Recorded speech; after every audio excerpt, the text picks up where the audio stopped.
प्लासी का युद्ध। बहुत समय पहले की बात है। 1756 ईस्वी में भारत में अली वर्दी खान की मृत्यु हो गई। उनकी मृत्यु के बाद सिराजुद्दौला नामक व्यापारिक युवा नेता बंगाल के नवाब बने।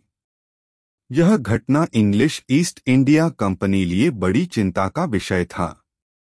कंपनी चाहती थी कि वे बंगाल में आसानी से व्यापार कर सकें और राजनीतिक रियायतें प्राप्त करें, लेकिन सिराजुद्दौला इसे नहीं पसंद था।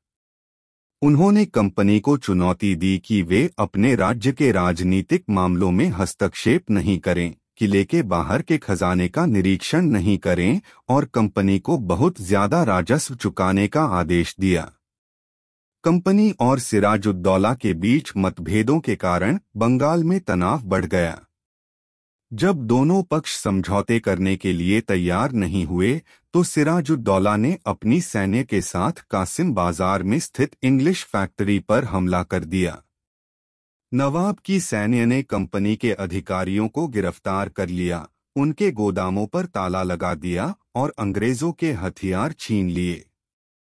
इसके बाद नवाब ने कलकत्ता के किले पर कब्जा करने के लिए उद्योगशाला की ओर रुख किया। जब कलकत्ता में इंग्लिश ईस्ट इंडिया कंपनी लोगों ने नवाब के हमले की खबर सुनी तो मद्रास में स्थित कंपनी के अधिकारी रॉबर्ट क्लाइव के नेतृत्व में सेनाएं बुलाईं। उन्होंने अपनी सेना को तैयार करके नवाब के खिलाफ चला दिया। इस सेना को नौसैनिक बेड़ा भी सहायता कर रहा था।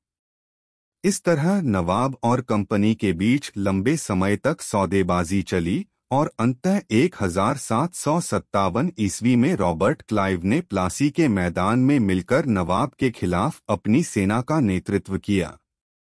प्लासी के मैदान में युद्ध शुरू हुआ और इसमें एक बड़ा कारण था कि नवाब के सेनापति मीर जाफर की कारगुजारियां भी शामिल थीं।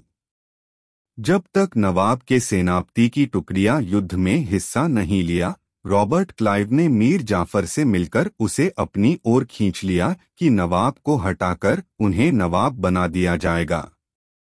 युद्ध आगे बढ़ा और प्लासी के मैदान में भयंकर संघर्ष हुआ। नवाब की सेना कमजोर पड़ गई और अंततः वह हार गए। मीर जाफर को नवाब घोषित किया गया और सिराजुद्दौला बंगाल के नवाब पद से हटा दिया गया। इस प्लासी के युद्ध ने बंगाल और ईस्ट इंडिया कंपनी इतिहास में महत्वपूर्ण स्थान बनाया।